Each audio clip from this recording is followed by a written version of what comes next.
What's up, everyone? Welcome to Mondays with Vish. I'm Grant Cohn. That's Vish. We're about 20 minutes late today, but I figured in the spirit of the Niners taking way too freaking long to trade Jimmy Garoppolo, we will make you wait. Everything with the Niners right now is making you wait as a consumer. We just want to get in on that. So how you doing, Vish?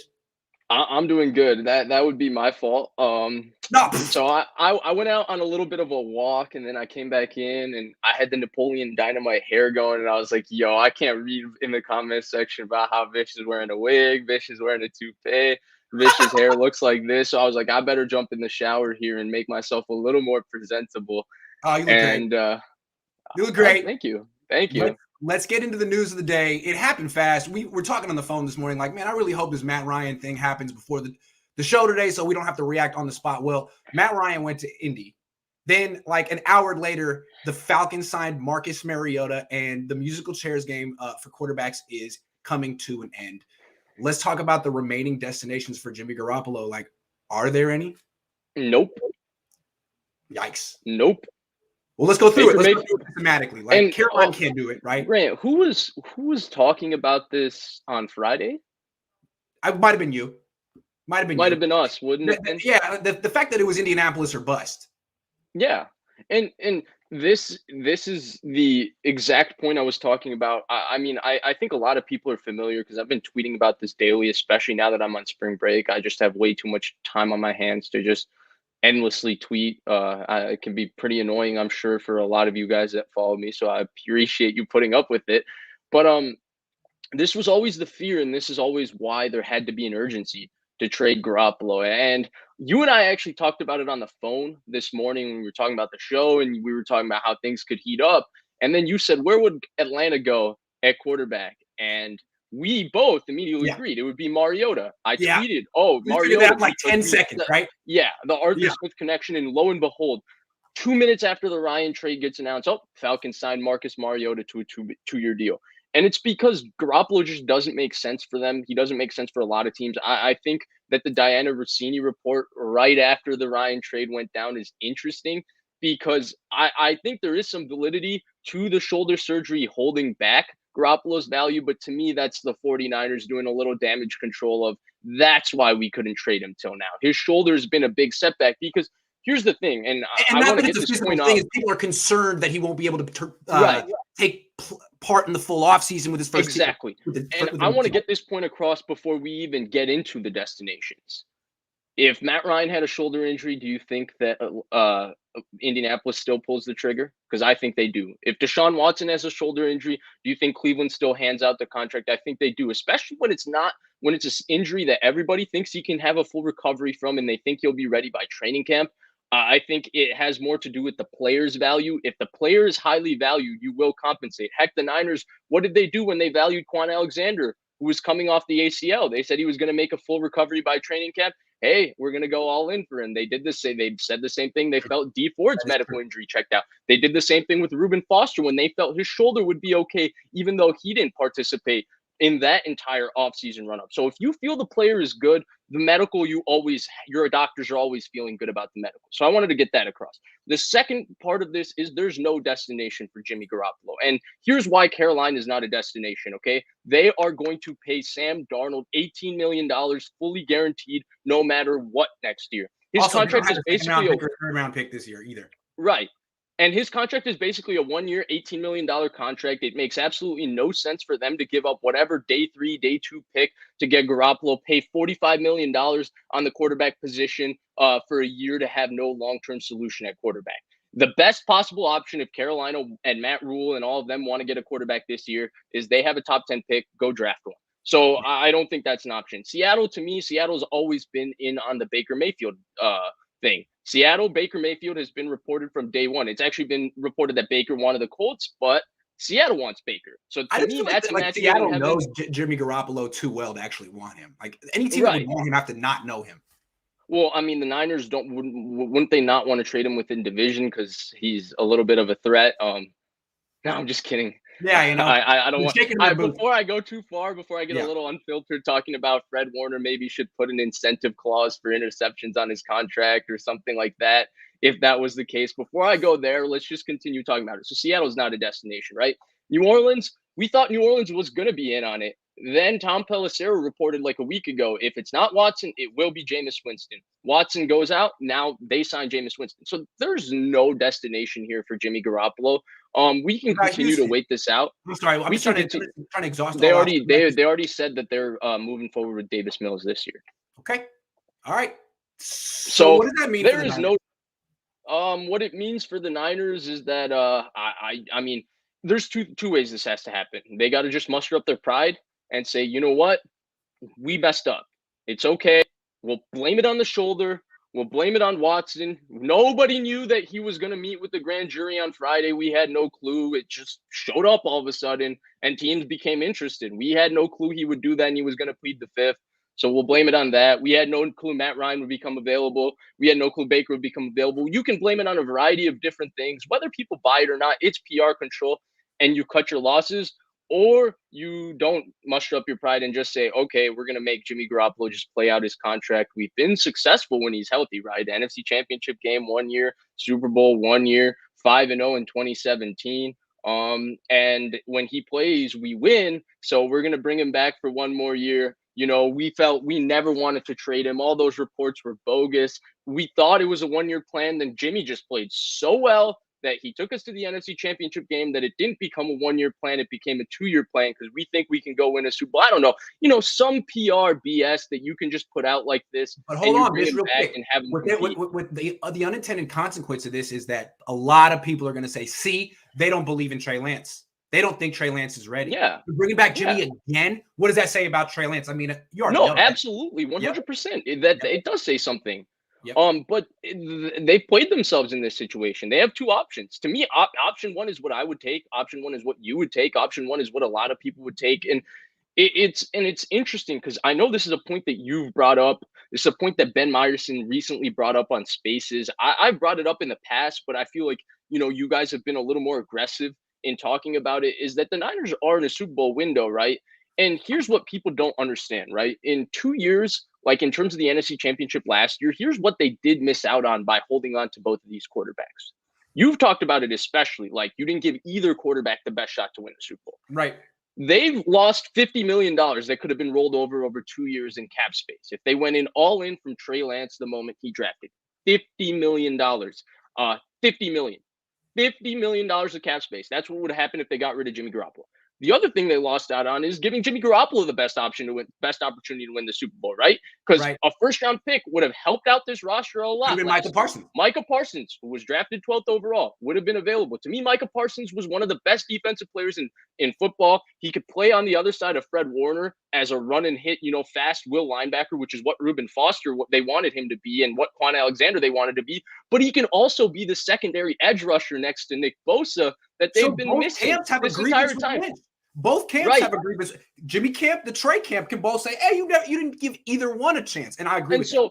And so there's 2 different. Do I think Micah Parsons would have made an impact in making the Niners better last year? 1,000,000%. You best believe I would have. I would think. Yes. Do I think the Niners would have used $50 million shrewdly to give Trey Lance an even better opportunity to have a better roster? Grant doesn't believe it, but hell yeah, I do. And that's where this conversation becomes really annoying, right? Because they sold it as, we want to recoup Trey Lance draft capital for Jimmy Garoppolo. We just went over that there's no destinations for Jimmy Garoppolo. Here's the biggest slap in the face, right? The reported asking price, Albright was all over it early, was 2 2s for Garoppolo. That's what they were looking for right after the 2 3s for Carson Wentz. Do you know Matt Ryan's dead cap for Atlanta next year? No. Well, it's north of 25. It's $24 million, I think. It's a lot of money. That's his dead cap today for the Atlanta Falcons while he's a member of the Indianapolis Colts. Someone check me on the number. I don't know the exact number. Matt Ryan's a better quarterback than Jimmy Garoppolo. He carries that much of a dead cap for Atlanta, though he's somewhat actually reasonably cheap for Indianapolis. And he only went for a 3rd-round pick. That tells you that there would have never been value of 2 2s for Jimmy Garoppolo.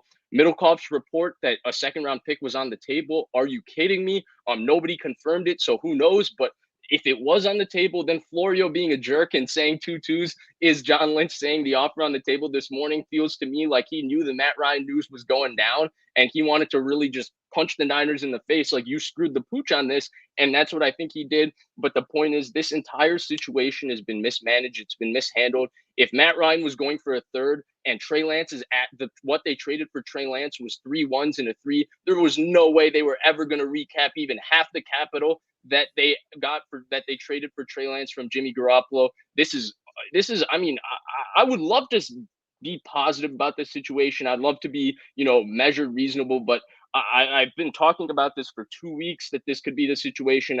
Those who've heard me on Twitter Spaces, since it was Atlanta that was interested, all of that, I've been talking about the fact that this could be a possibility. This is a game of musical chairs, and the Niners could be left without a seat. And here we are. Look, I don't know all the details, and we got to go on to other things, but Jed needs to investigate what happened here, because someone should get fired for this. This is a huge mess up. Like, you waited to get more for Garoppolo, which made it so you couldn't use cap space that you needed. And the fact that you didn't get cap space meant that you needed the draft picks even more. It created this loop. We can't use the cap space. We need draft picks. Now we really need draft picks because we're not going to spend in free agency. And you got no cap space, no draft picks. Who's getting fired? I don't know. My mind goes to the general manager, but I don't know how the front office works in the Ford. I don't know if John Lynch is in charge of anything, but he's the freaking general manager. I don't know, man. Someone needs to get fired for this, and that's where I'm going. And here's the other aspect of it, right? Because there's, I like the Niners. Niners front office has culpability. They also, got hurt by the fact that Don Yee and Jimmy Garoppolo delayed the surgery so much. There's absolutely no doubt about that. So there's culpability in both parties. But here's the thing that I don't want to hear: that Jimmy Garoppolo doesn't have value. Because I don't think that's the case. He is one of the 32 best quarterbacks in the NFL. He is a starting level quarterback. Don't tell me that there isn't a price that teams would have paid for to get Jimmy Garoppolo to start for them for a year, when Jared Goff got traded 2 off seasons ago. Carson Wentz managed to find a landing spot in 2 straight off seasons, one for a first-round pick and a third-round pick, and then once for 2 threes. There is an asking price that would have gotten Jimmy Garoppolo traded. The Niners clearly don't value Jimmy Garoppolo the same way other teams do. This is, again, conjecture, speculation, but it's also educated conjecture and speculation, because I do believe that if Pittsburgh felt like the Niners asked for something reasonable for Garoppolo, I think Garoppolo would be in Pittsburgh over Trubisky. I think they called their bluff and said, no, we're not going to give up that much for Garoppolo. It's a 1-year plan at quarterback, no matter who it is. We'll go cheaper with Trubisky. He's worse, but, whatever. He's not our future anyway. We're a run the football, play defense team primarily. Why do we need to invest that much into the quarterback position when we're still going to be looking for a guy of the future? And so, again, it comes down to a question that I've been asking for 2 straight weeks. Do the Niners value Jimmy Garoppolo? Because I think we all agree there's some value to Garoppolo. Whether you view it as a 7th-round pick, whether you view it as a 1st-round pick, that's still value. There's some value that he is worth. The Niners clearly do not see his worth the same way as other teams. And it comes down to let me ask you, do you think they could have got a 3rd-round pick from Indianapolis 2 weeks ago from Jimmy Garoppolo? Maybe, yeah. Why not? I mean, no one knew Matt Ryan was going to be available 2 weeks ago. Yeah. 3rd-round pick. The fact that they didn't get that and they're probably going to settle for less, man, I don't know, Jed. Figure out who's responsible for that. Someone's got to go. And I actually disagree on the fireable part. I don't know if it's fireable, but I do think it's a little bit of you take a stern look at what they're doing and you see how this season plays out, and you see how this entire situation you're affects the first one to be like, what does John do here, man? He's supposed to be the face guy, the guy who puts a good spin on everything. He doesn't even do that. I'm sorry. His performance needs to be evaluated by the franchise. Here's my thing, Grant. Here's my thing, and where I'll push back on the firing thing is who replaces him, because right now there's nobody to replace. And you could say Adam Peters, and somebody brought this up in Spaces when I was listening earlier, and I went and I was, just chilling, going for a walk and all that. Yeah. And you could say Adam Peters, but isn't Adam Peters part of the front office that botched this entire thing? What's to say that? It's true. So Jed, that's what I'm saying. Jed, you got to get to the bottom of this, man. You got to find out who's been holding on to Jimmy Garoppolo and get that guy out the building. I assume it's John, but I don't know. Jed, you can find out. Let's answer some questions. George says, can somebody please fire John Lynch? He's about to create a quarterback controversy in the locker room. He's going to get everybody fired, get him out. I'm starting to feel that way, but again, I don't have all the facts. This is something Jed needs to figure out, because if they bring back Jimmy for another year, I think it's going to be a bad, toxic situation. Kind of feel like George on this one. Feel you, George. Vicious being neutral, I appreciate it. He's waiting for more evidence. I get that. I totally get that. No. That part of it, no. Grant. That part of it, I'm 100% here for. He cannot be on this team in OTAs. No. They have to go through this offseason with Trey Lance as the guy, right? And I was, talking to a player on the 49ers about Trey Lance, and I was asking him what he thinks about him and all of that. And he said you won't be able to tell anything until he gets to go through the offseason of getting all the reps and seeing what he is going to be as a starter. That's a fair answer. Sorry, I didn't mean to cut you off. Yeah, no. And so when I hear that, I think, well, give him the offseason then. Give him the offseason then. Ricardo, so then I say Jimmy Garoppolo can't be on the team then. Murphy says if the Niners thought Trey was the man, they'd be going all in. They wouldn't care what they got for Jimmy, and salary cap would matter. Holding out on Jimmy only makes sense if you don't believe in Trey. I don't know. That assumes that the Niners make these football decisions based on football reasons. I think the Niners are run by two financial analysts who make a lot of financial decisions and are cool with being a top 6 team in the league, as long as they can continue to plan for the future. That's the way I read the Niners. I'm sorry. The fact that they won't go all in despite being this close is like, oh, right, they're making business decisions. And the right ones. And I would love for that question to actually be asked, because going all in, the Niners could feel like they're going all in right now. I would love John Lynch's next presser, instead of somebody asking him about, a knee scrape he might have had in 4th grade from falling off a bike. If somebody would ask him, hey, you guys were few plays away from the Super Bowl last year. You were a few plays away from winning the Super Bowl in 2019. What did you guys feel like you needed to do this offseason to put you over the top? And allow him to explain, hey, this was our thought process. This is why we. John Lynch would be like, that's a good question. That's a fair question. Let me try to answer it. And he would give you a fair answer. Yes, he would. I think we do deserve to hear that answer before we assume they're not going all in and all of that.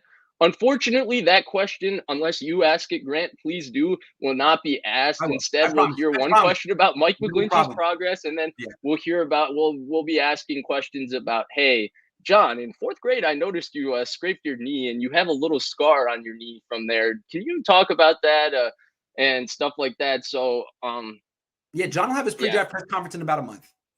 We'll find out. We'll see if Jimmy Garoppolo's on the team by then. Irfan says you guys have got to have a roundtable with 89ers and DL.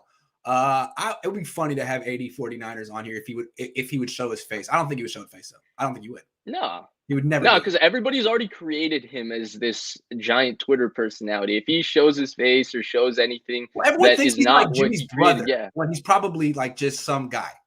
Yeah. Gold-blooded says Panthers don't have anything till the 6th. Lynch won't take that. Hawks won't give us crap. Can only cut Jimmy. Yeah. Screwed the pooch on that one. NFL offseason for beginners, author John Lynch. I guess he's just going to wait for the landscape to change. Is there any realistic repercussions for Lynch and crew for flopping the Jimmy G trade? I mean, there hasn't. I mean, look, they've done a lot of really good things, right? They have. The quarterback situation has just been something that they've been unable to handle since 2017. And I was on Twitter Spaces with Rob Guerrera this morning, and Rob was as passionate as ever, maybe even more passionate than you and I about this, Grant. And he did say one thing that I think is the fairest assessment of all of this. I got Rob coming on today at 4:30, by the way. I got Rob coming perfect. Well, he's going to say it himself. I mean, stats is the best, but he said all of this is moot as long as Trey Lance, if Trey Lance lives up to par. So we can talk about repercussions and all of that, but then if Lance becomes a star, Shanahan's the biggest genius ever for drafting him. Lynch is the guy who saw him. Maybe there's a story that Lynch was telling them since last September that, look, Trey Lance is this guy quarterback. All these interesting stories that come out when a team actually finds someone that's good, like the stuff with Buffalo on how they scouted Josh Allen. Same with Kansas City on how they scouted Patrick Mahomes. Maybe we'll get something like that. So we do have to see the Trey Lance element of this. Although, would it be unideal if Lance is maybe not given the fullest opportunity or, to do that? I do think that's an aspect of it that we do have to talk about. It might not be, what ends up happening, but it has to be a discussion at least. Rep the Bay wants to know, what if the Niners added Kiara Mia to the deal? She doesn't work for the 49ers, so they can't trade her, unfortunately. But I see what you mean. If Lynch relieved of duties, is Lynch relieved of his duties after this year, M. Niner? Well, I think what he's going to say is like, look, I'm not done yet. I can still trade Jimmy Garoppolo. I have two second-round picks. Someone's going to offer me. I'm not going to tell you who it is, but it's there. Like, he's not. I don't know. I just feel like Jed York should have a meeting with John Lynch tomorrow at 7 a.m. John, we got to talk. What the fuck would be my first question if I were John Lynch? I would just stay there. If I were Jed York, that's the only question. What the fuck? They had to have talked through this scenario, right? They had to have talked through 2 weeks ago the exact way that you and I did and a bunch of other people did, that, hey, this could be a situation and they have to be prepared for it. I will give them the benefit of the doubt by waiting and seeing what their pivot is. If their pivot is just keeping Garoppolo as long as possible and holding out hope that someone gets hurt or something else happens, and then they have Garoppolo to trade, I will eviscerate. That's a hope. them. That's not a plan. That's a hope. Nathan says, what a joke by Lynch and Banana Hands. Jimmy 2 picks, burns the team again. Shake my head. Might as well release him because if he's back, there goes the locker room. Well, I feel like if they release him, you're really opening yourself up to criticism and potentially getting fired. So that's probably not going to happen. Wow, this season is going to be, I don't know. They could trade him. I don't know. I guess they could trade. Nope, they're screwed. There's no trade destination. Going to bring him back. Niner Nation says Chad Pennington's shoulder surgery got cut. They about the same. History repeats itself. Cut PSJ, play the kid. Got to cut him.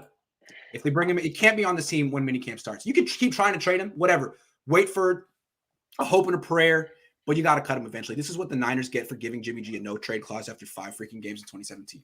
Yeah, see, you're talking about the 5 games and the extension. I got people talking about, hey, the Niners could still clear cap room, just extend Samson Ebukam. I know he only played well for 6 games last year, but they give him an extension. They extend Jimmy Ward, restructure this guy. You an extension, and everyone gets an extension. They could clear the same exact room again.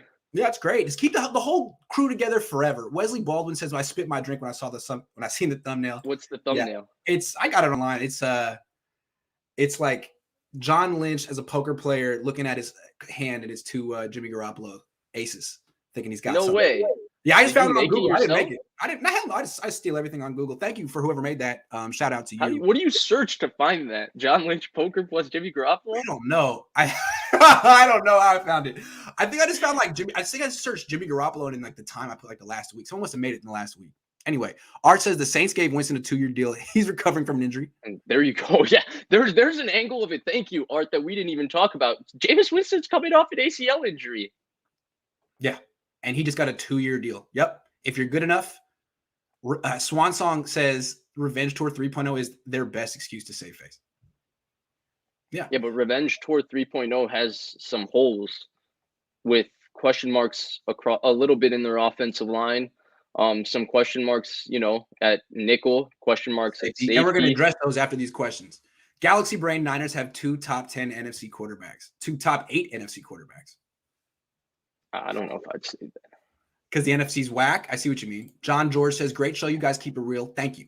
What do you think is the final date by which Jimmy Garoppolo needs to be off the roster to prevent being a hindrance to Trey Lance or off the field? Or is that damage already done? Well, here's the thing. Hold on. He's not going to be physically capable to be on the field in OTAs and training minicamp. So he shouldn't get in Trey Lance's way. It's just a distraction.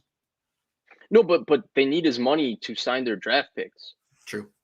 No. They can extend Ebukam. They can extend Ebukam for. But that's the thing, and I'll explain this because I've talked about it a little bit on Twitter. But it's a lot easier to talk about, on segment especially because when you're not concise, which I'm not known for being concise. I'm a little bit of a rambler.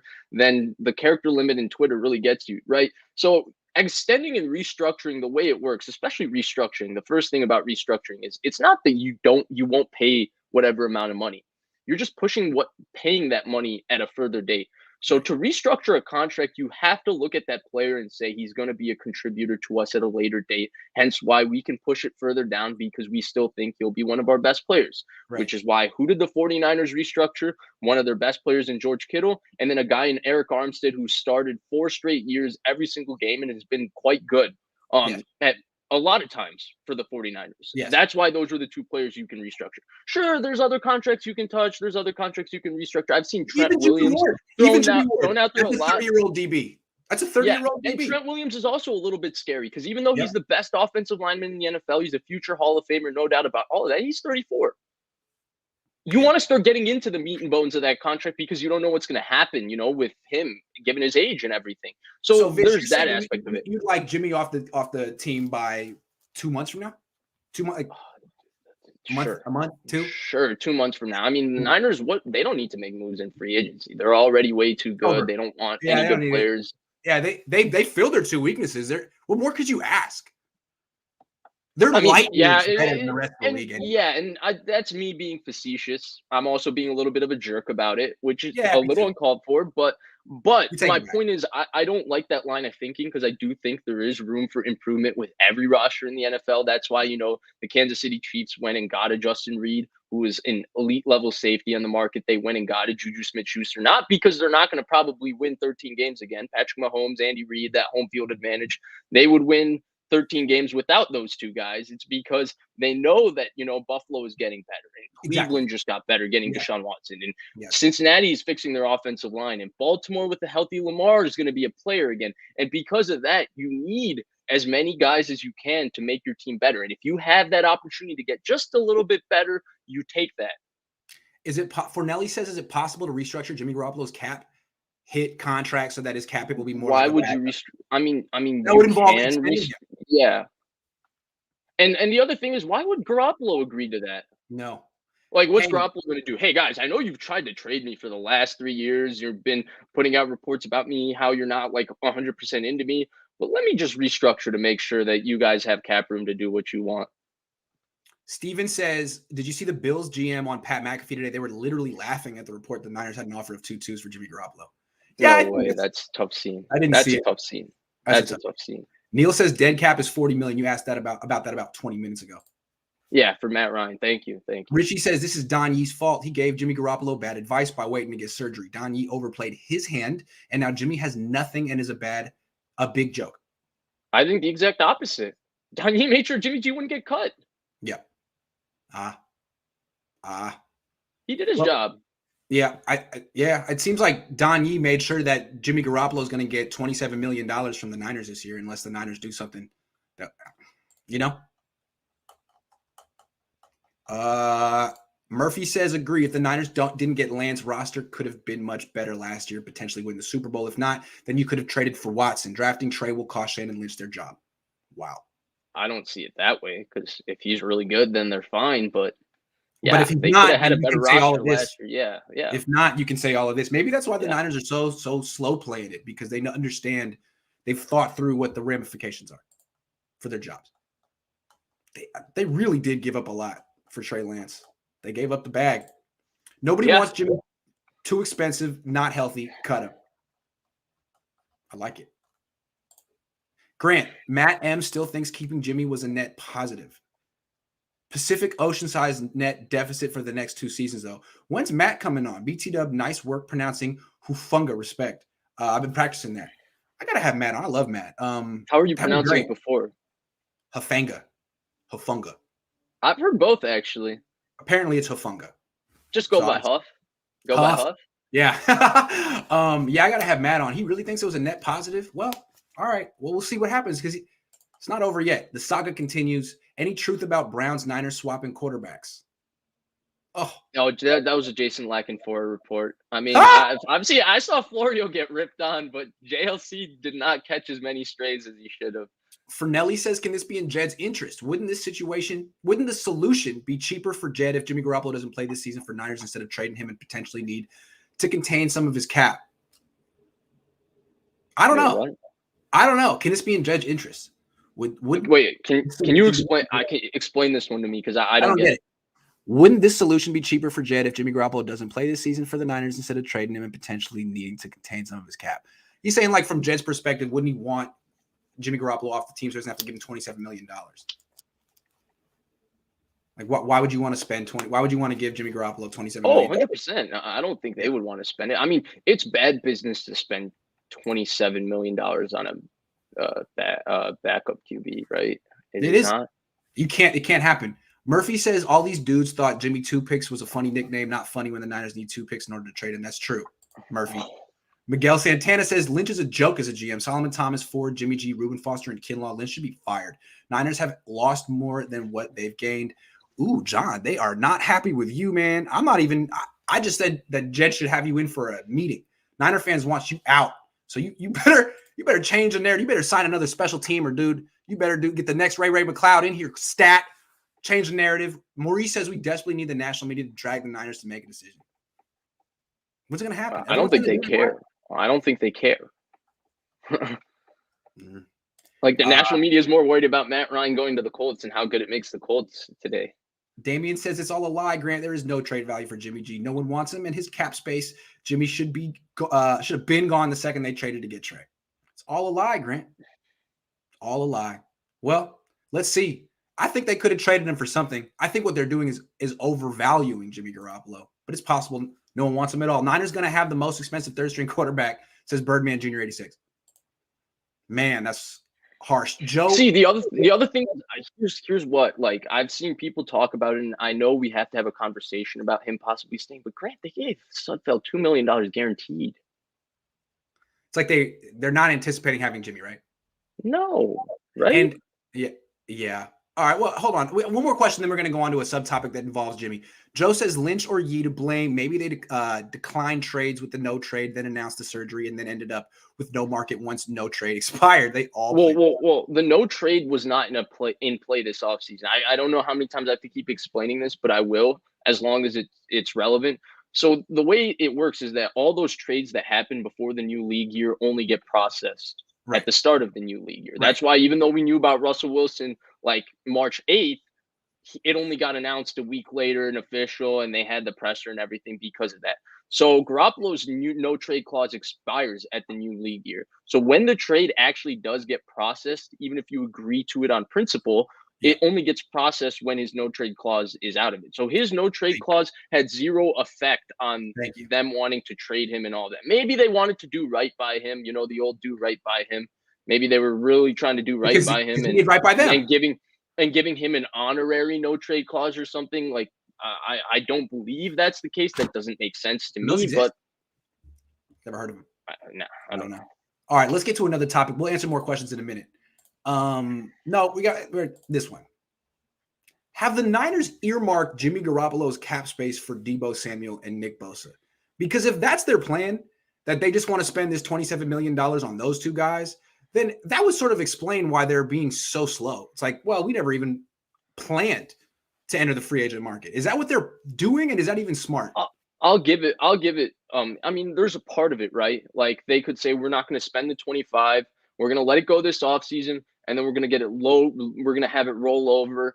And when Deebo and Nick Bosa's contracts start to hit, because Deebo and Nick Bosa, the way their extension is going to work, I doubt they're going to really tear up their cap number for this year, because their number for this year is really friendly for the 49ers, given the level of both of them. So I doubt they'll tear it up. I think that it'll be an extension. So you're going to add on, and that number is going to change. So maybe when their contract hits, they want to have that extra $25 million to play with. Plausible. But the same people who always say this also say, well, they can have, if they really wanted to sign somebody, they can do more cap and roster gymnastics and do that. Well, if they really wanted to sign Deebo and Nick Bosa, there are avenues and ways to control the cap, especially with the Amazon deal coming in and the cap exploding, to get Deebo and Nick Bosa safely under contract while making all of this happen. So that conversation goes both ways. I would expect that Deebo and Nick Bosa's cap number in 2022 will be pretty low no matter what extension they spend. It's low in 2022, but I think it'll also be low in 2023 because the Niners love doing backloaded deals because they always anticipate the cap. So there's no way that this money is being set aside for freaking Deebo Samuel and Nick Bosa. Those two are not going to have big cap hits this year, even though they're going to get paid a lot down the line. They could use this money right freaking now on other players, and they don't want to.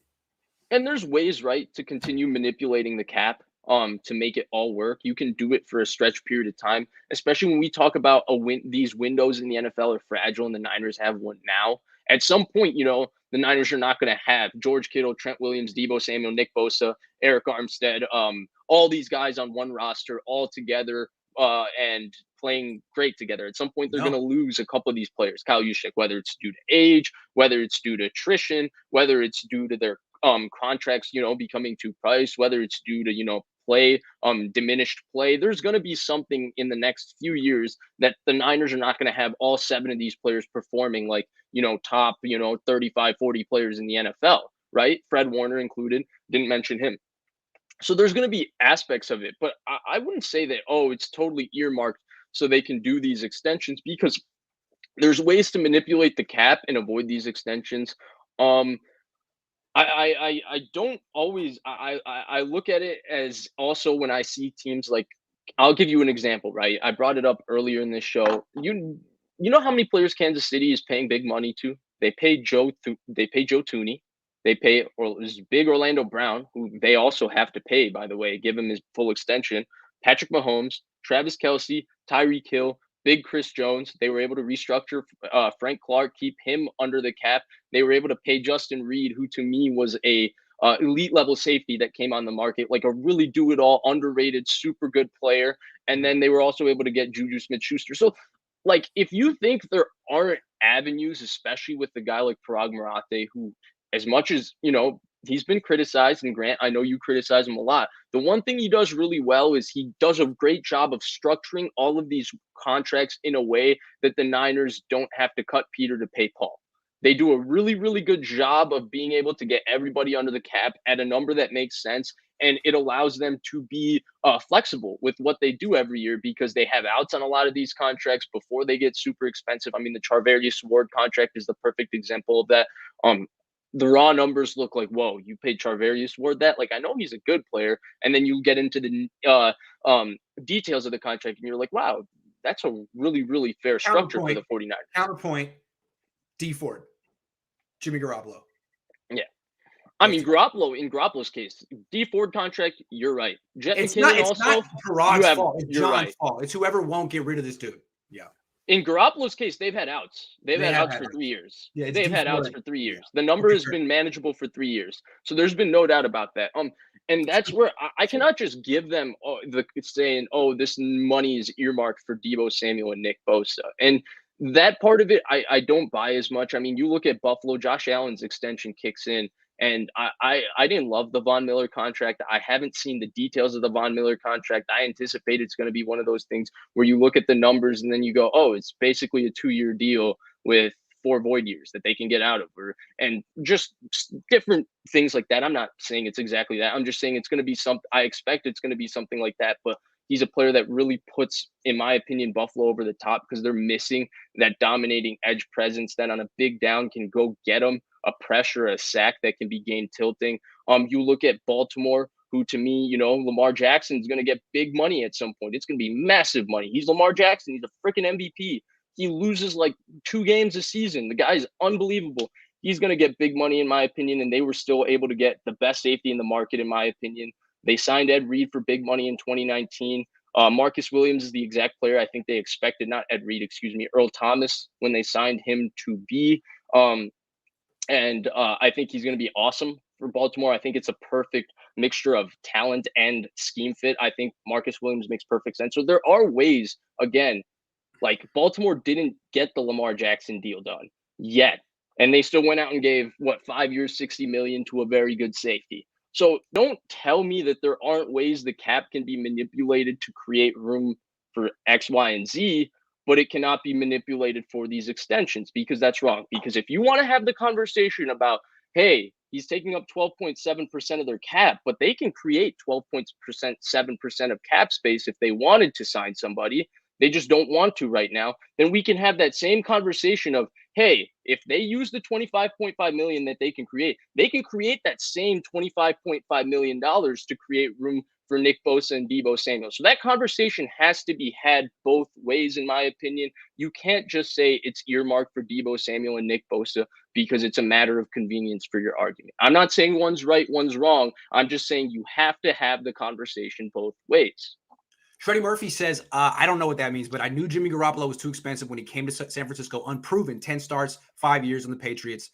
No, 2 starts in 4 years in the Patriots. All the L's, fire Lynch. Yeah.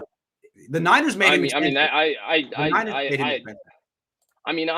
was a little ticked off earlier. I had a kind of a jerk tweet after I talked about the Ebukam extension. I don't know if you saw it, Grant. I then quote tweeted it and said, paying somebody after 6 games leads to ... Oh, wait. Oh, bingo. Absolutely. Niner Notabot says, y'all need to relax. Jimmy will go to Houston once the Watson deal is finalized. There's a reason he was talking to their coach after the Texan game.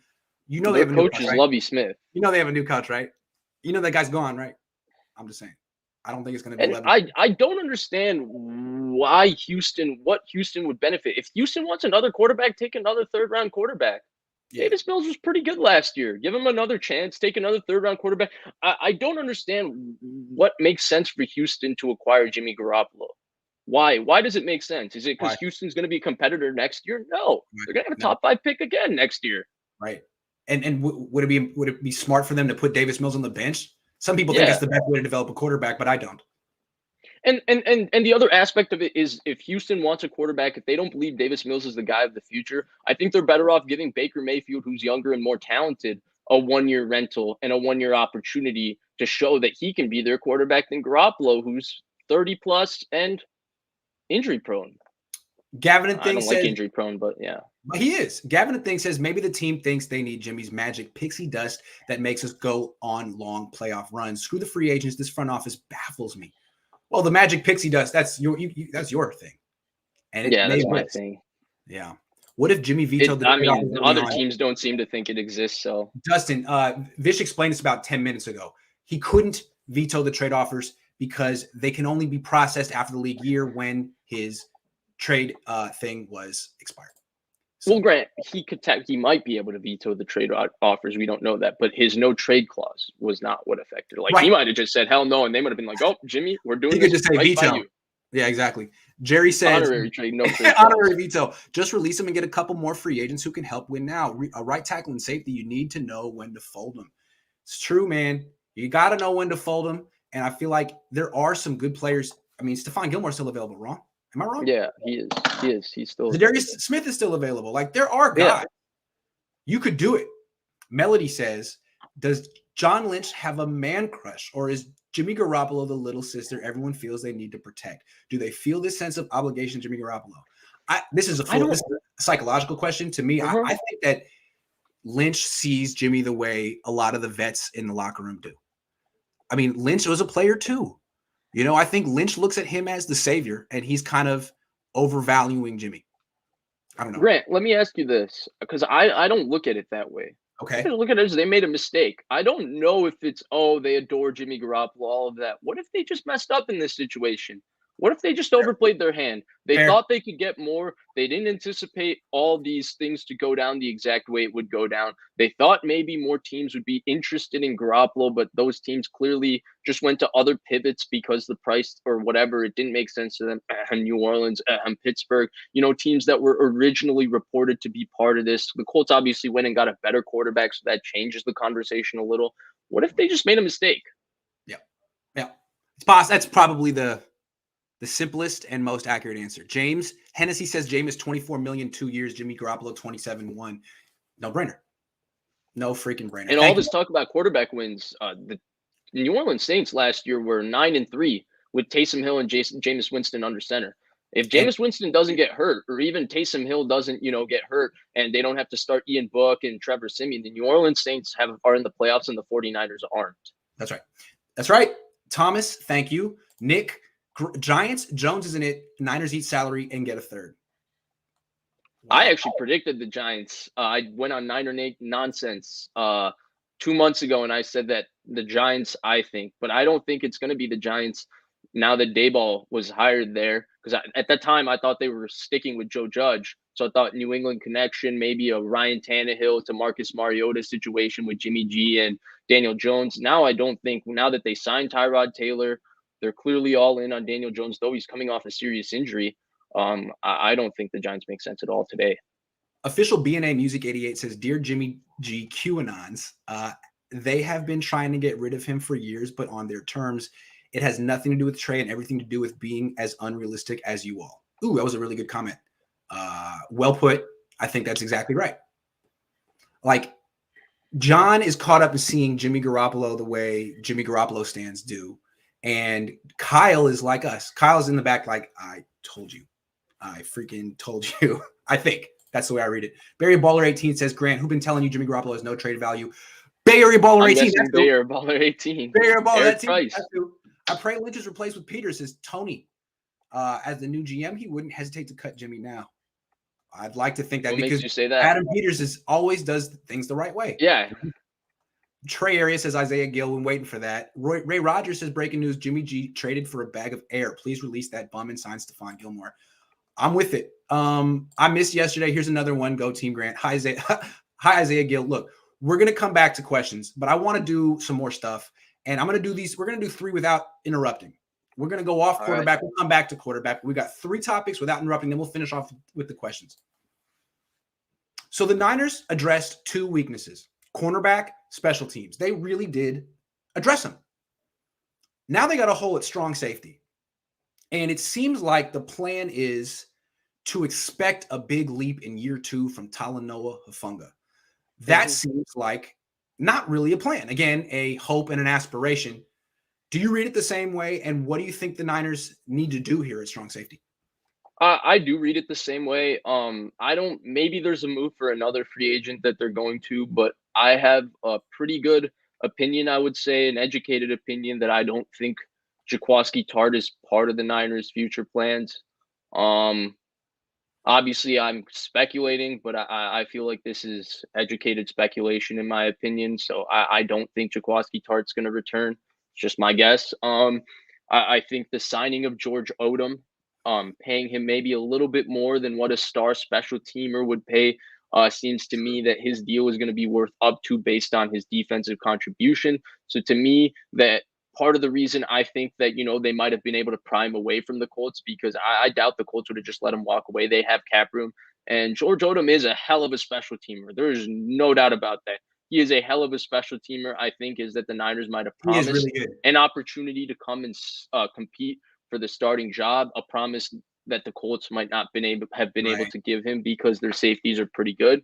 So that would be my read on the situation. George Odom doesn't know how much the Niners love this 5th-round pick from USC last year that he's never heard of. He has no idea. And I think that they do really like Talanoa Hufanga. I think that John Lynch is close with Troy Polamalu, and we know Hall of Fame safeties. The Hall of Fame guys move together, and we know Troy Polamalu trains with Talanoa Hufanga. So I think they really like him. They gave him every opportunity to come in and play last year, and at times he did some things really well.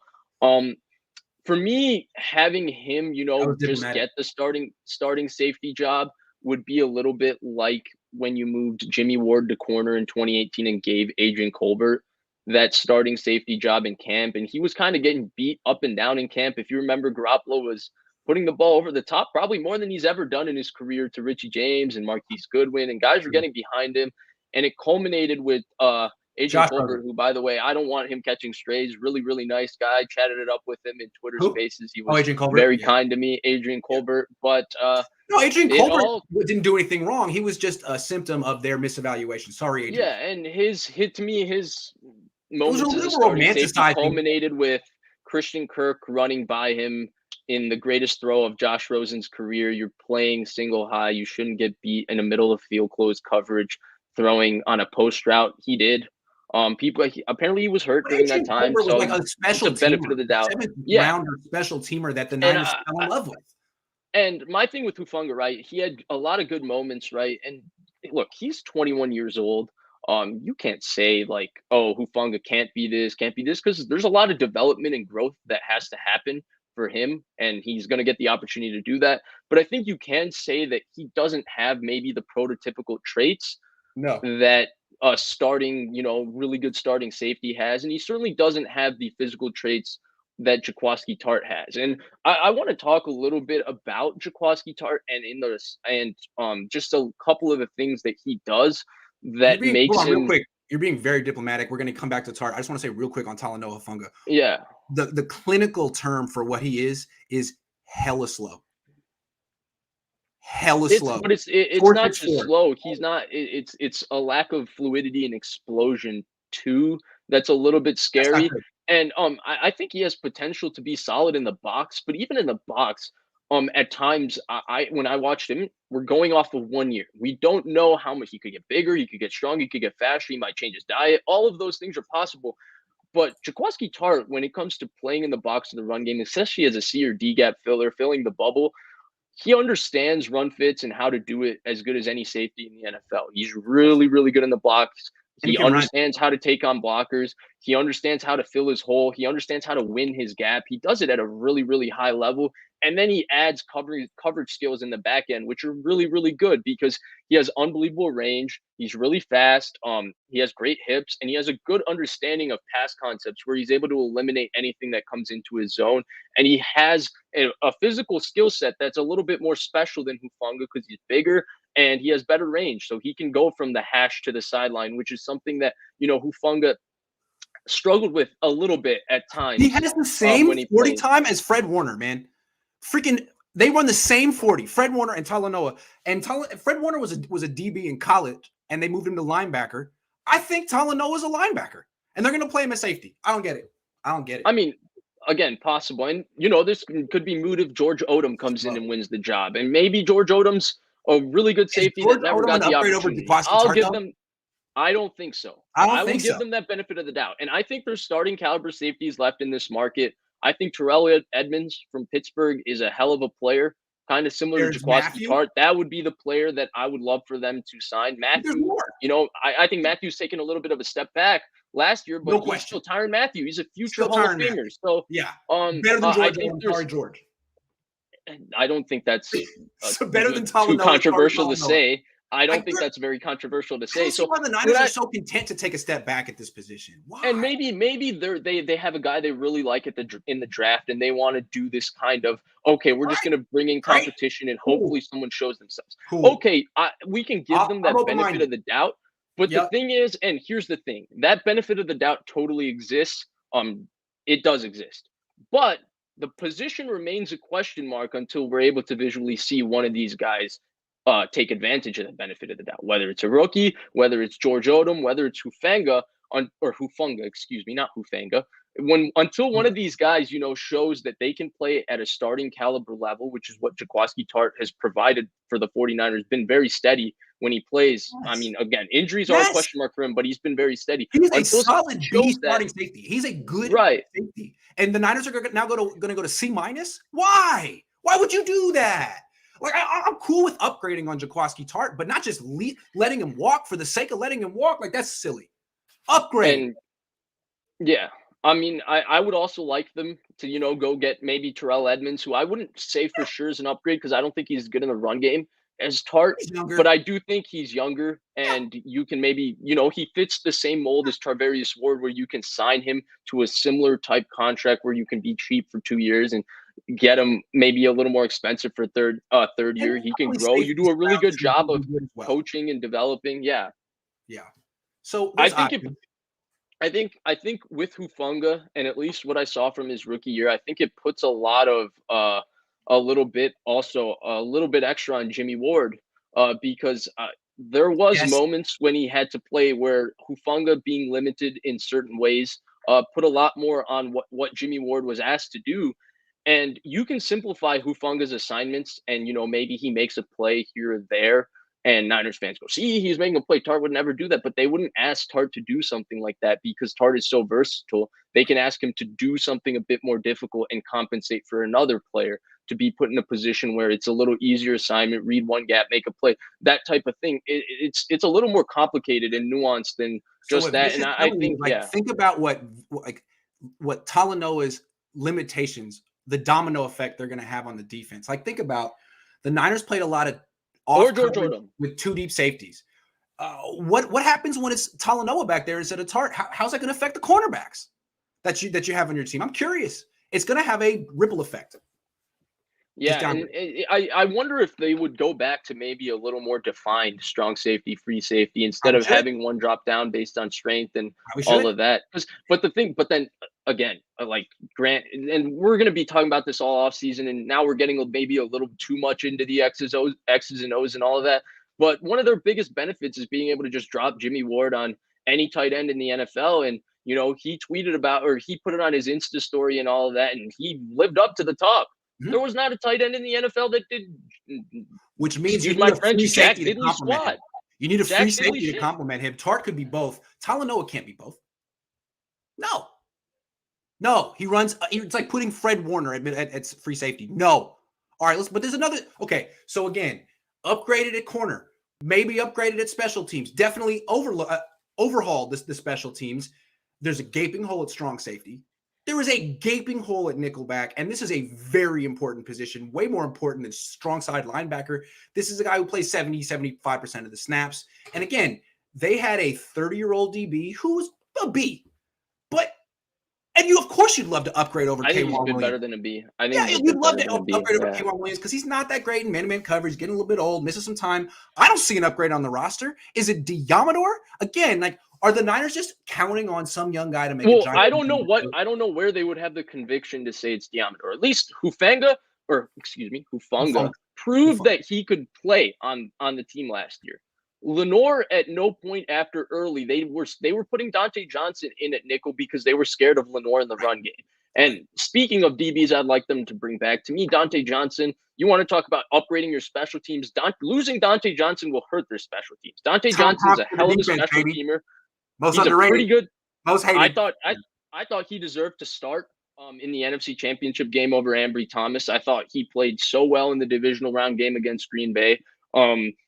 I thought he played unbelievable when he played nickel last year. I think he just does his job at such a high level. They had to have him play safety when Tart got hurt in the last week of the season, and he had that quad thing. They had to have Dante Johnson play safety, and he played admirably when he was asked to do that. So I would love to see them bring Dante Johnson back. I think he has value for the 49ers, unlike for other teams, because you add in the special team and his versatility to play actually five defensive back spot. So I'd love them to bring him back. But that's besides the point because I still don't view him as a starting caliber nickel corner in the NFL. Maybe they plan to address this in the draft, but K'Waun Williams would be a loss for this team. And I've talked about this a lot, and it's the run game. It's really the run game.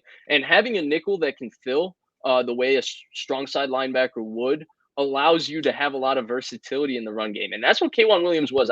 When we did the show on Friday, I don't want to reiterate the same things I said, but Rondé Barber was really the first nickel in the NFL that could do this. And K'Waun Williams really at 5'8", 185 pounds is special in the run game. He's the best nickel in the run game in the NFL. Guys like Mike Hilton get a lot more credit, but K'Waun Williams understands the run game. He understands gaps. He understands how to take on pullers. He understands how to shoot his gap. He understands. He tackles exceptionally well. He forces fumbles. K'Waun Williams is a fantastic football player. Maybe at 30, you want to move off of him. Right now, the 49ers haven't really had a replacement for him.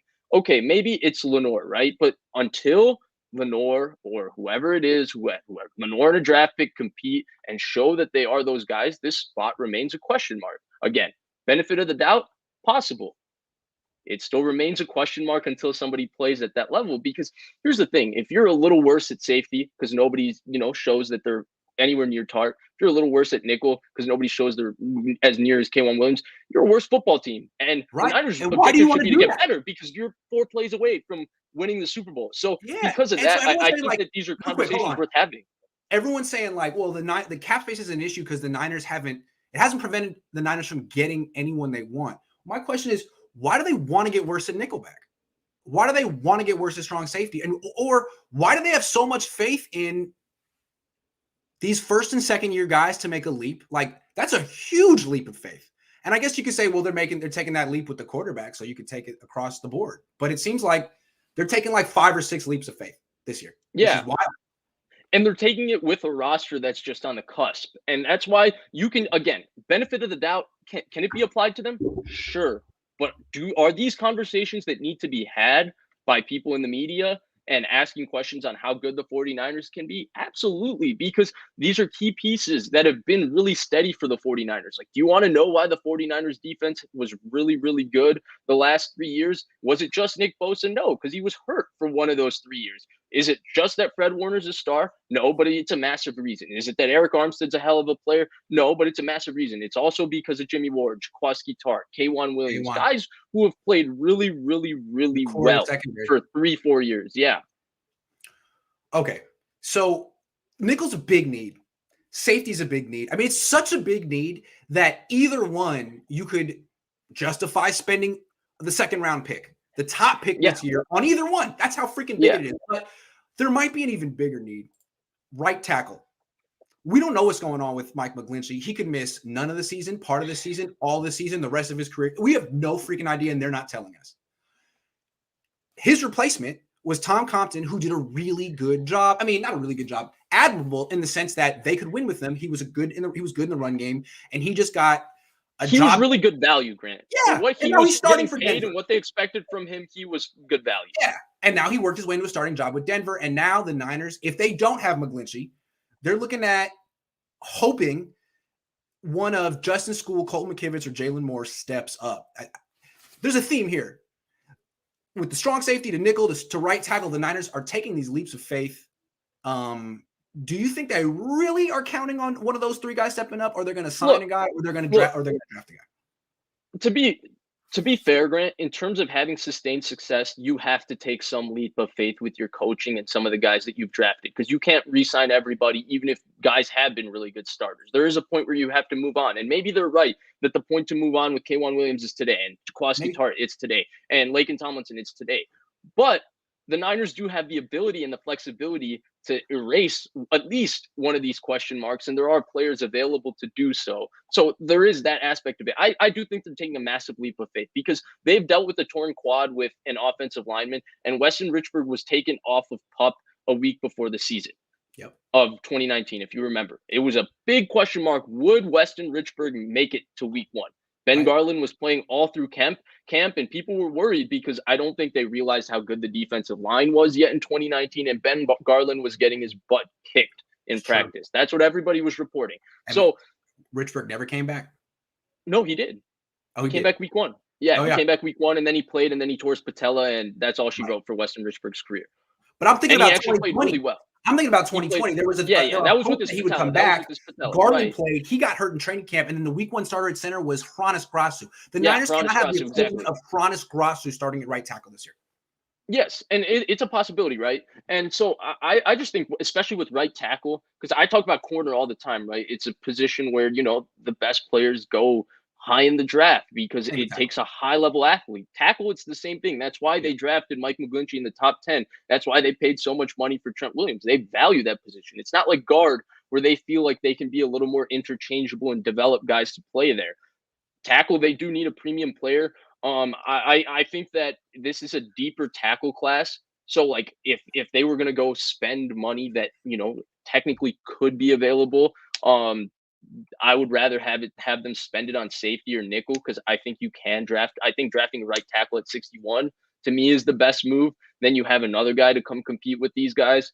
But I do think Mike McGlinchey is a big question mark. Torn quad is the injury that ended Charles Barkley's career. It ended Tony Parker's career. This injury is serious business. There's no telling, even if Mike McGlinchey comes back, whether he will play at a starting caliber level too. Right. Like, there's no guarantee. As much as we'd like to be optimistic about it, the reality of the situation is there's no guarantee of that. And Mike McGlinchey is due a lot of money next year. That's fully guaranteed because it's his 5th-year option. And so there's that aspect of all of this too. So because of all of this, to be totally honest with you, I think right tackle is a massive question mark.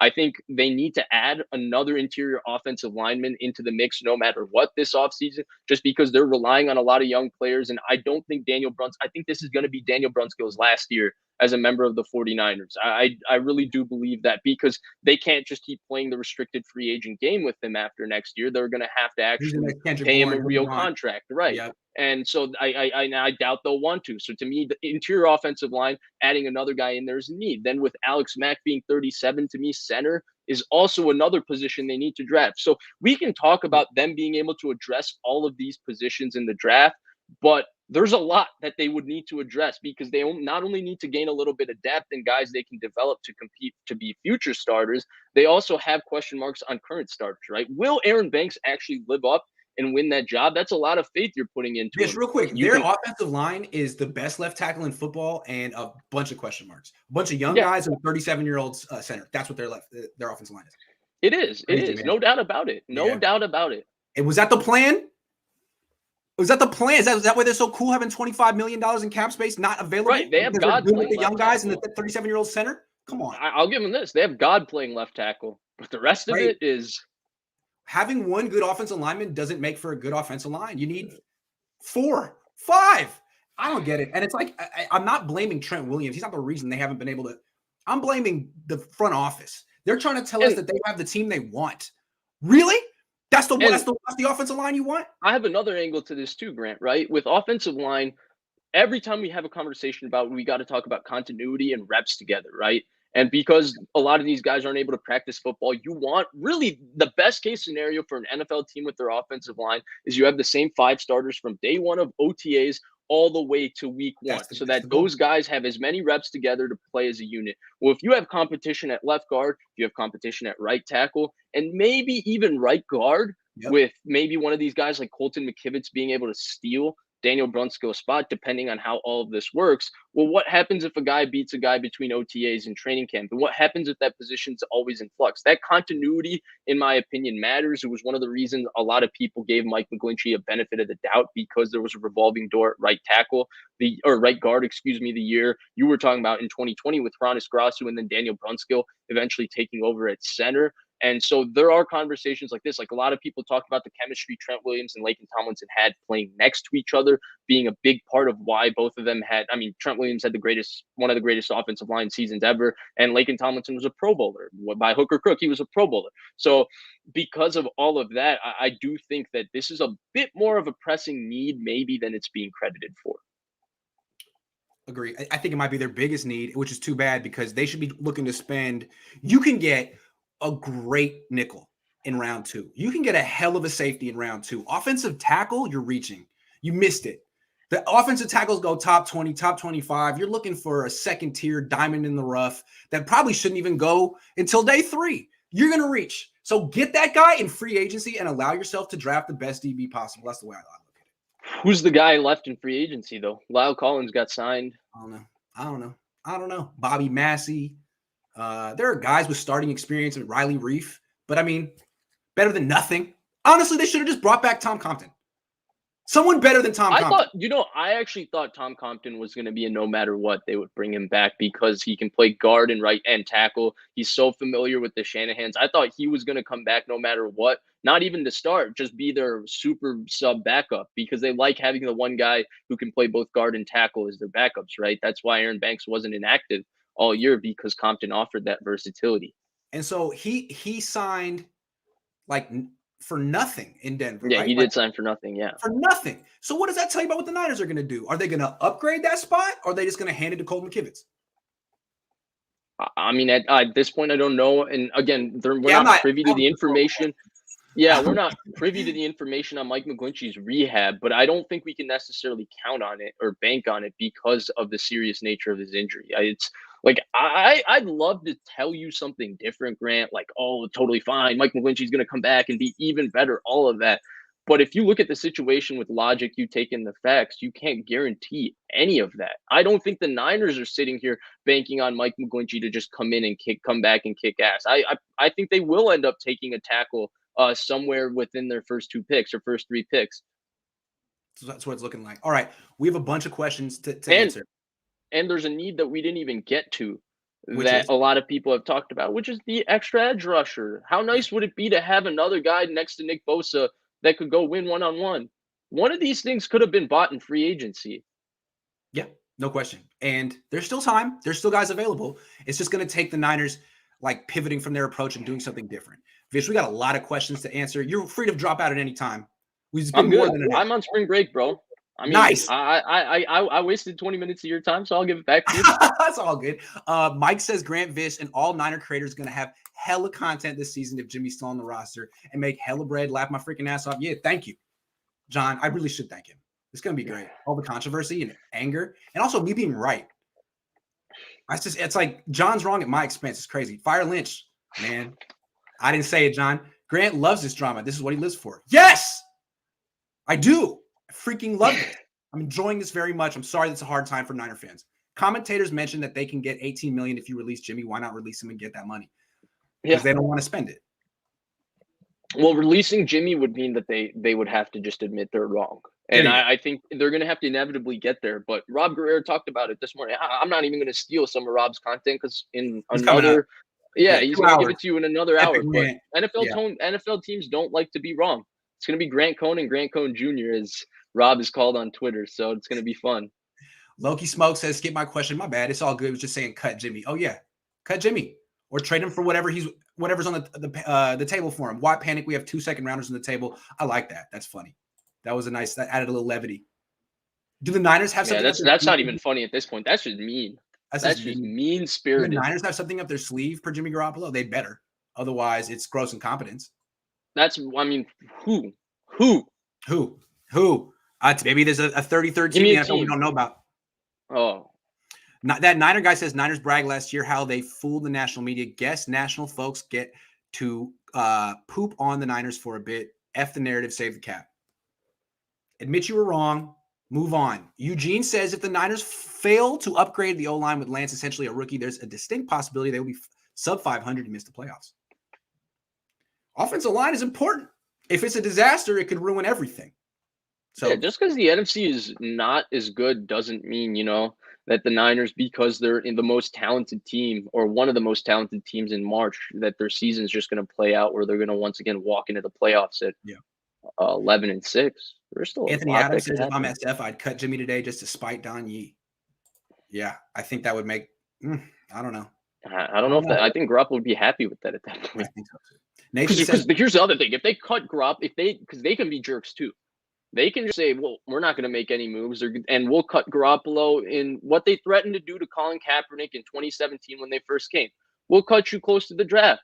You won't have nowhere to sign then, because everybody will have their quarterback problems solved by then.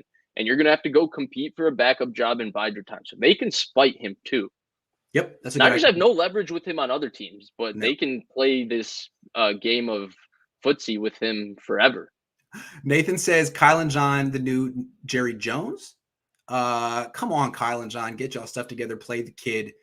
Thank you, Nathan. Mo Dollar says, what the hell is going on? That's it. I wish I could tell you. Sorry, man. J-Rod5 says, John should be fired if they end up releasing Jimmy and promote Adam Peters.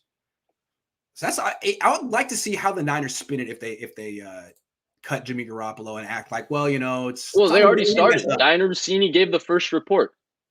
And the shoulder. It's the shoulder. It's his fault.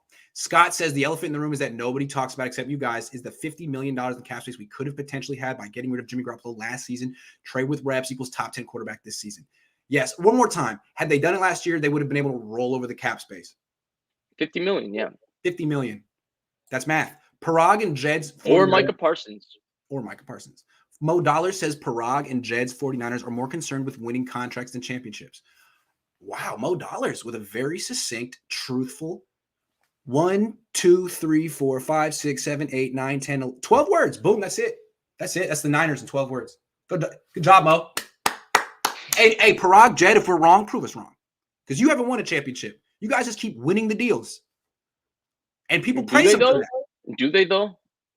Because here's my thing. Like, if you get an out on a player, like, technically you win the deal. But if you're using the out, you lose the deal because the player didn't perform for you. So it's a double whammy. Like, technically they won the Quan Alexander deal because there weren't large ramifications from it. But they lost because they signed a 24-year-old linebacker who they said was going to be a leader of their defense for years to come, a core part of their team, and he was gone. A legendary player. Sorry, I was just getting my thing back in focus. I got this 4K camera and it's constantly out of focus. It's like, what's the point? Yeah. Is it to compete with Rob Shue? Yes, absolutely. And Eric Crocker, who have way better setups than I do. Ben? Yeah, Eric Crocker's setup is nice. Dude, Croc's on point with that. Nice. I don't know how he's got 4 different setups too. He'll sometimes show up at the gym and the gym background is sick. Then he's got a sick background in the desk. I got to get something going because at my house, at least I'm just like here. But when I'm in the city, I just got this gray wall and it's just a whole lot of beige. When I move out in July or whatever, I'm going to my first major investment with my first paycheck is going to be getting some sort of rockin' setup so I can compete with y'all. Absolutely. Ninth Wonder Comics says at this point, let's just make Debo the GM. He's doing everything.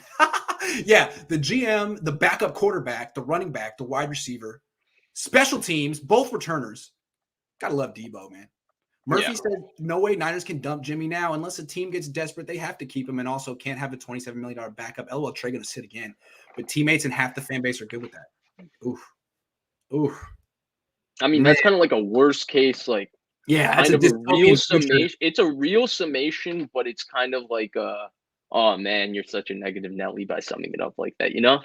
It's true, but it could happen. I mean, it's like a Mad Max. It's like a dystopian future where there's no water. It's like that, except it's Jimmy Garoppolo back again, and everyone's like, no, and Tom Hardy's like driving around. Anyway, David Velez says maybe Lynch is going to release Jimmy Garoppolo only after all the starting jobs are gone as a revert. You said that, and he wrote this like 40 minutes ago, so you guys are thinking on the same wavelength. David? We're on the same page, and I'd like to repeat, it is what they were going to do to Colin Kaepernick if.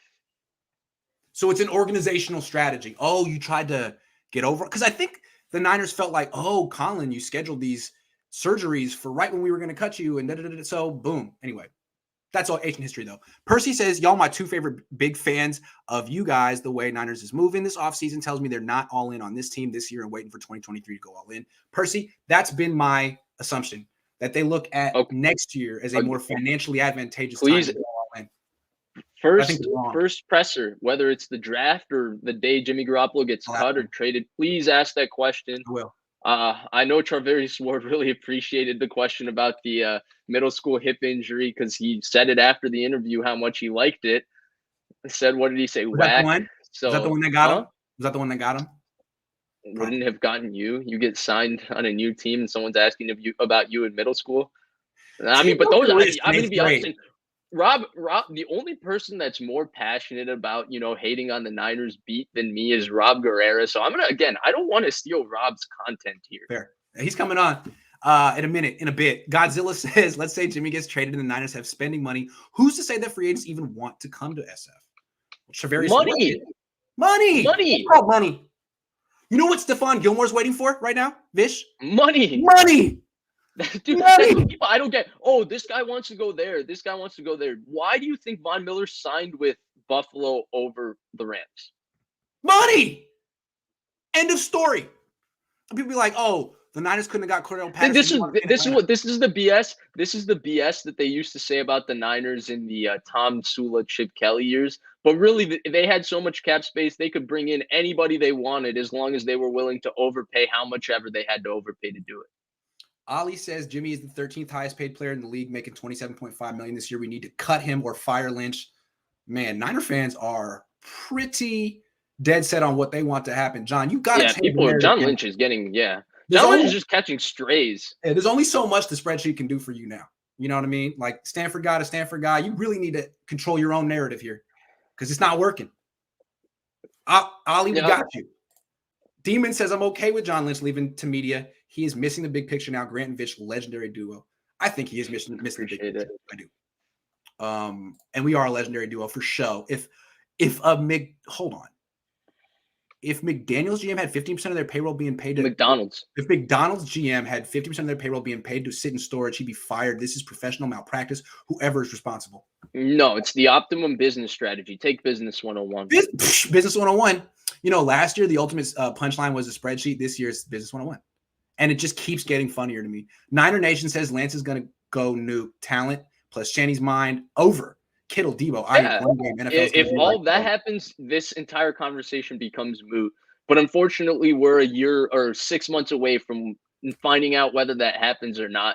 So we have to sit here and have this conversation about this, which is not a fun conversation to have. A shout out to Niner Except Nation. for Grant. Grant likes it. I like the like whoa reference. I don't even know if Vish remembers that. That was from Black Rob's song Like Whoa in 1999, which in my opinion is the best song ever released on Bad Boy Records, better than any song that Biggie ever did. Okay. That's my favorite song. Just want to say. Okay. Because it just lists a lot of different things that's going on in his life that are like whoa. And I'm like, man, that is like whoa. Anyway. I've heard Like Whoa. Haven't heard of the song. Unfortunately, I'm incapable of remembering it because I was born in 1999. It's true. It was a good one. I was there for 1999 was a good year. I was there. Niner by Nature 88, who's probably my age, says, I have a feeling as soon as we cut Jimmy, he will join Seattle for some payback. I honestly do not like Jimmy. Dude, Seattle be better off signing Colin Kaepernick than Jimmy Garoppolo. I can't see Seattle looking at him actually wanting him. Yo, if we're gonna go crazy about dudes throwing in pro days and stuff, Cap was slinging that thing in those videos. Dude, he's better. I still think he's better than Jimmy Garoppolo. I'm sorry. I think he's better than Jimmy Garoppolo. I'm sorry. They're different. Adam says it's obvious these teams are doing more sidestepping with Jimmy than the temptations. His injury concerns and the what ifs are too much to gamble on. Yeah. Look, and this is the most important thing, and I made this point last time. The only reason Garoppolo becomes valuable enough for them to pay what the Chiefs got for Alex Smith and all of that is if any of these teams view Garoppolo as more than a one-year solution.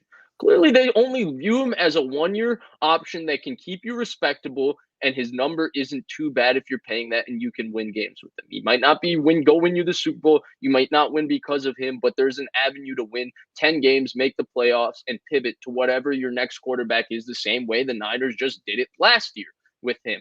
And the difference with the Alex Smith situation, is that Washington traded for him in January after deciding for 2 years of franchising Kirk Cousins. They did not want to pay him, and they gave Alex Smith a massive extension, looking at him as their short-term solution for quarterback for the next 3 years, which was obviously ruined by that nasty injury he had. But there's a massive perception difference between Jimmy Garoppolo and Alex Smith. These situations are not comparable. January 30th was when Alex. Let's just go through it. Like, he's a 1-year solution, not a 2-year solution. He's not on the free agent market. You have to trade for him. He's the 13th highest paid player in the league. He just had surgery. He won't be there. They're better available quarterbacks. Yeah, they're better available quarterbacks. He won't be there in OTAs. He won't be there in minicamp. He probably will miss the beginning of training camp. There's no guarantee as to when you'll get him. So who wouldn't want a quarterback like that? And when he's healthy, he's freaking mediocre at best. So, yeah, I can actually believe that there's not a trade market for him. Hollyworld 73 has a $50 donation. So let's give this guy the floor. He says, okay, tinfoil hat time. The surgery is to give the front office a reason to keep Jimmy on the team, but sit him all next season because the shoulder is worse than believed. That way, they keep the locker room and get to start the kid. Wow. I love it. I love a good team. And get to just spend $27 million on a guy that's not playing a snap. No, but what he's saying is that this shoulder injury is worse than they're saying, and that I guess they've said that it's not a big deal. So I guess they would have to start having to backtrack. I mean, they could do that, I guess. What about Garoppolo? What's his benefit in all of that? Yeah, so this would be like assuming that Jimmy and the Niners are working together. So Jimmy could. Yeah, Jimmy just wants $27 million, so he can just sit and watch for a year. Maybe Jimmy wants $27 million. All of that sounds. I'm sorry, Hollyworld 73. That entire scenario is rich. Disgusting. But I like that he thought it. He spent all day thinking about it, and he donated $50. That's like him saying, "This is the truth." You really put your full weight behind. I liked it. I'm going to remember that you said this. That they work together. That they're in cahoots. Hollyworld 73 is saying that Jimmy Garoppolo, Don Yee, and the 49ers are in cahoots to keep him on the team, so he gets $27 million. But as a backup, hey, man, we'll see. Well, dude, we'll see. If anybody who knows Jed York, tell him that there's a 22-year-old who's willing to just sit and do nothing for $27 million too. Please. Niner by nature. If you have his number, anyone out there, anywhere, I will sit and do nothing. I promise. I'll do nothing better than anybody else. I'll work harder than anybody else to do nothing and not affect locker room chemistry or anything. Just $27 million. I beg you, please. You'll be the first one in to do nothing, the last one gone after doing nothing. I mean, I promise. I'm serious. You won't complain. You want me to stay up all night? You won't ask for a trade. If you want me to wash their towels, whatever you want, I'll do it. 27, not whatever you want, actually. Before people take that a step too far. Man has to have his limitations. Niner by Nature 88 says John Lynch went to 2 twos on the table to cutting Jimmy in a day. We have to keep him now. John Lynch wants to save face, because if this is true, it's fireable. Yeah, I think that's really this is what it's. That's what it is. It's getting bad. He's kind of was a little too transparent along the way. We have this, but we're gonna hold out for more. And now if you cut him, it's like. Oh, and man, Florio. I think Florio knew that the Colts Matt Ryan thing was going to go down and heat up today, and he wrote that article just to stick it to the Niners. He was just doing that to be a jerk, in my opinion. Joe says rework Jimmy's contract, telling him, "We'll keep him for less, then release him before the season. Keep Tart BT up." Yeah, Don Yee's too smart to let that happen. I'd love to keep Tart. Yeah, Tart's going to sign somewhere for very cheap, like Tom Compton, and I'm going to be like, well, why is he not on the team anymore? You couldn't afford Tom Compton. You couldn't afford Jaquiski Tart. Okay, but you needed him last year, right? Pretty well you too. Freaking needed him last year. You were lucky to have Tom Compton last year, and now it's like, well, the thing with Tom Compton is he could go to Denver and absolutely wet the bed. In Tart's case, Tart's been consistently very good when he's played. True. Keith says they've bungled the situation, but to call for their job after a Super Bowl NFC Championship appearance 2 of the last 2 years is laughable. Okay, fair enough. Laughable. Again, it's like, here's where I look at it. Keith, I love you, but it's like the Niners are a startup. They were nothing in 2017, scorched earth. They're on the brink of going public. On the brink, but they can't freaking get it done because the people who started the company and got them so far, who deserve a lot of credit, have never done this before. They've never never taken it the final step. And you know what companies do when they're stuck there? They bring in someone else who has experience. So yeah, I mean, you can be this genius who gets a company off the ground, gets it all the way to the precipice, but if you can't get it over the edge, then that's a problem. I'm just saying. I'm with Keith on this, Grant. I understand where you're coming from.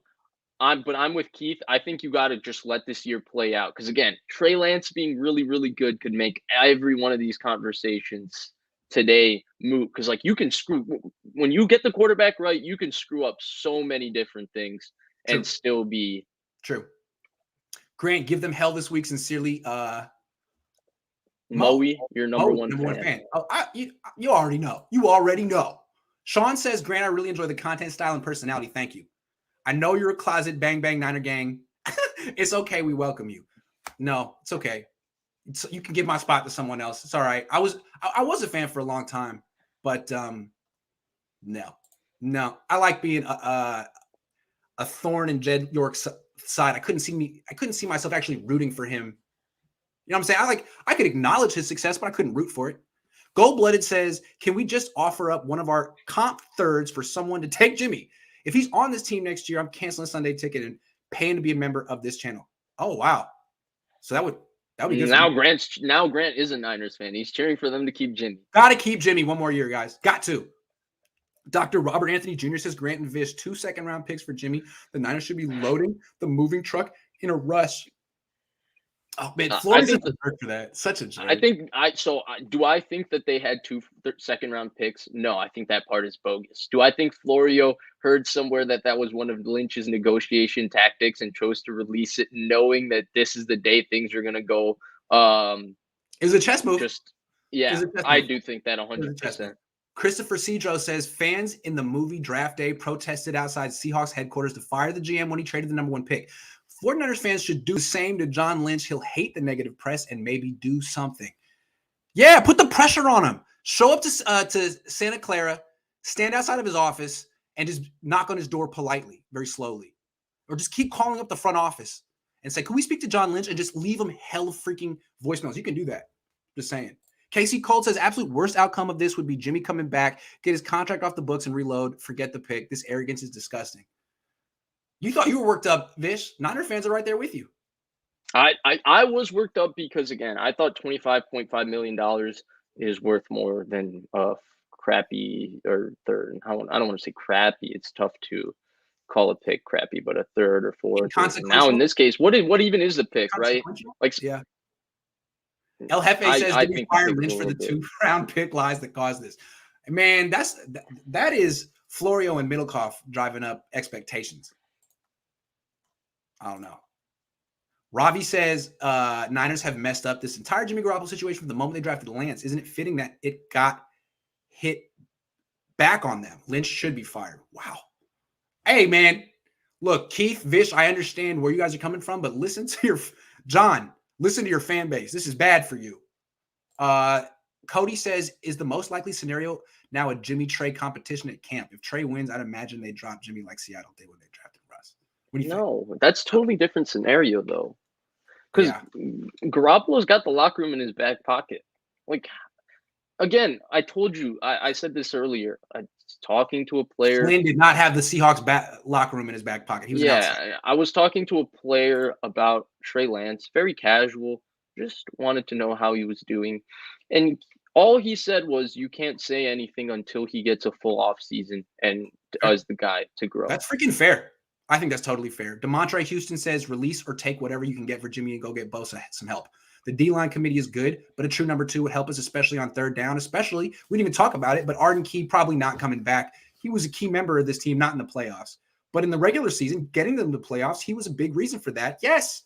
And Zadarius Smith is He was. And he's not coming back. So Zadarius Smith, someone, yes, do it. Dustin the Gale says, I'm late to the party, but just saw all the trade updates. So basically every NFL team is a starting quarterback now, pretty much. Yeah.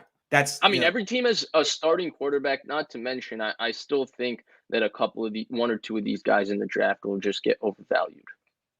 Scott says Niners generate $68 million in revenue at the stadium and pay $0 to the city, but they don't have money for free agents. Shrug.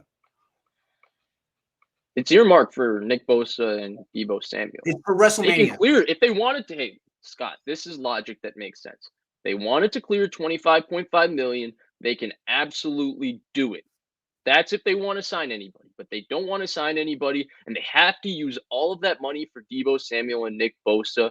And they can't clear that money in other ways for Deebo Samuel and Nick Bosa. They can only clear it to sign other people. So they're 100% okay if Garoppolo makes 12.7% of their cap at the start of the new league year when he's not going to be on the roster. You're crazy. You're just being a crazy guy. You're just a guy in your room who talks about the Niners on Twitter, all of that, if you say anything otherwise. Scott's got the dirt on Santa Clara. He might be running for mayor. I don't know. He says Niners want to replace Levi's Stadium sign and want Santa Clara taxpayers to pay a potential $1.3 million. Oh, but we're paying $27 million for Jimmy. Well, man, I don't want to live in Santa Clara. The nerve. I'm running from Santa Clara. Yeah, you don't want to be – if you live in Santa Clara, you are funding the 49ers. Michael says if Jimmy stays, God help us, I predict there will be several empty seats. Yeah, I don't think fans want to see that. Maybe there's a vocal minority on Twitter and stuff that are all about that, but I don't think fans want to see that anymore. Niners will still be good, though. They will. Yeah, they will. So. Who's a better all-time Niner, Jimmy or Alex Smith? I would say Alex Smith. Yeah, I'd say Alex Smith too, I think. Yeah. The difference is Alex Smith had to play on a bad team as a rookie. Jimmy got to go to the Patriots and sit for a long time and just be compared to Tom Brady. Like, are you kidding me? Where would Jimmy be right now if he had to play for Mike Nolan? I think Alex Smith is the better quarterback, but I think in terms of what he did on the Niners, because he had to go through so much crap in his first part of it, and then he only really had the one good season, 1 and a half good season. He didn't get 5 years like Jimmy. Yeah, and Garoppolo technically has had 2 good regular seasons. So it's true. George Larmy says, hey, Vish, you got to say pause after what you said and Jimmy G having 9 years because of his guy, that we have to keep him for another season. I think he said when you said you would do anything for $27 million. Pause. No. Mindful Naked says the entire Jimmy fiasco has turned me from saying my Niners to the Niners. Dude, I got there 15 years ago. I'm sick of it. Crazy how Lynch thought Jimmy's value is so high. Crazy. It's crazy. I don't know. They got 2 2s on the table. They're going to take it tomorrow. They got 2 2s. Why are you being so negative? Chase says there's legitimately no team for Jimmy now. I just want to know what the hell is going on, man. Grant, give him hell in the press conferences. Well, Chase, here's the thing. They did not know. Nobody knew that Deshaun Watson was going to plead the fifth and his grand jury trial was that Friday. No one could have predicted this. James Hennessy says, does it ever Some college kid who just talks about the 49ers in his room on Twitter was saying it along with a few fans on Twitter Spaces, but other than that, James Hennessy, the last comment of the day, says, does it ever feel the Niners have taken the wrong lessons from the Pats? BB always kept some flexibility with the cap so he could sign Revis, but not always.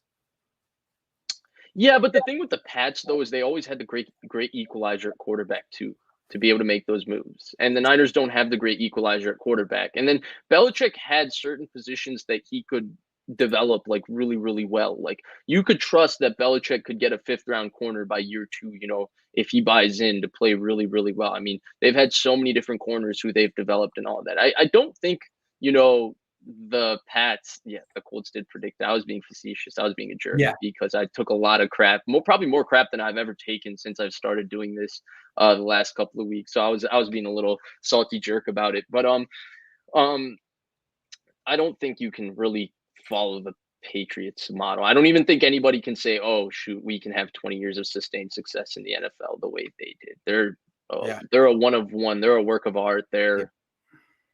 Yeah.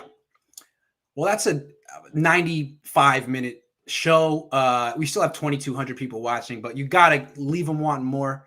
I know Niners fans are really frustrated right now, but there's time for the Niners to turn this around and do the right thing. And if they do watch our show, we're giving them the blueprint, the roadmap.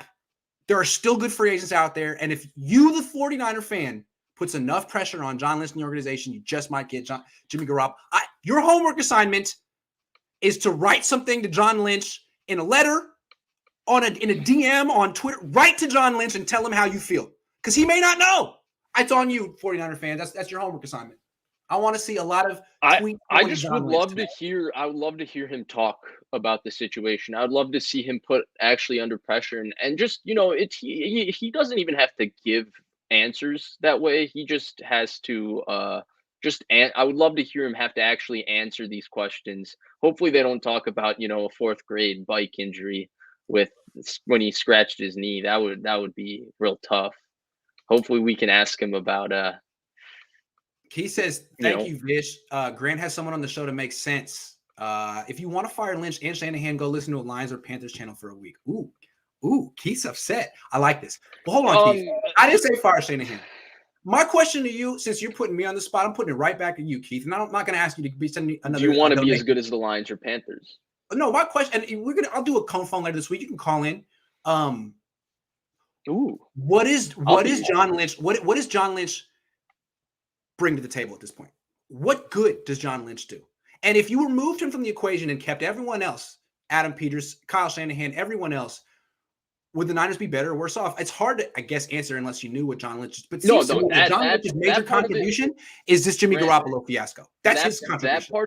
That part of it is real. I don't even know if you can put the Garoppolo thing up on him, because maybe it's Parag leading the negotiation, or maybe it's Jed York that says you cannot trade him for less than this. This is how good he is. If you trade him this, so we can't put it all on him. I do think a question of what exactly is his big contribution to the roster is a question mark, but I think that's also just the result of everybody believing so much in Kyle Shanahan and Kyle Shanahan's control of this entire situation, and Kyle Shanahan's conviction on how everything in an organization should look and how much power he has. I think that's always going to make, even if Adam Peters was the GM, I think we would always wonder, even though he's a scout, you're probably, because the star of the 49ers is really their coaching staff, right? Yeah. Their coaching staff makes the GM look good, because it's not like their most talented players are always the ones performing. The coaching staff is able to take these diamonds in the rough, these guys that they draft in the 5th, 6th round, and teach them how to play and get them to play really, really well. Like, to me, the coaching staff proves the front office more than the front office proves the coaching staff, because the front office's big signings and free agency have more or less flopped. A lot of their early round draft picks have flopped. It's really the coaching staff's ability to take these lesser players and make them better. And to me, that's what makes the 49ers special. So there are questions to be asked of the front office. I just think when you have an operation that's kind of more or less worked, and you have a quarterback in the wings, we have to just see it all play out. But I wouldn't give you to go all the way there, Keith, because just because the Lions and Panthers suck doesn't mean the 49ers are doing everything perfectly. Like, you can go listen to Rams channel and feel like, maybe they're not doing as much as what Les Snead is doing. So it goes both ways. Yeah. Voice ad agency says a little switch in subjects. Have the Niners made any changes in training staffs or weight coaches? No, they just had 2 weaknesses and they addressed them, and they're good. Super Bowl, Vish, this was it could have been snarkier. I had a really good time. This was one of our bigger shows in a while. Yeah, and I mean, you have a big show coming up. I'm going to be tuning in for that, because I know you and Rob are going to be bringing the energy. That's going to be snarky. That's going to be on fire. I can't wait for it. I can't wait. It's going to be a lot of fun. Rob isn't going to hold back. He's going to unload. It's going to be like Scarface at the end. If you know what I'm talking about, that's going to be Rob today. I'm juiced. Thanks for watching, everyone. Be back in an hour and a half. See you. Thanks, Vish.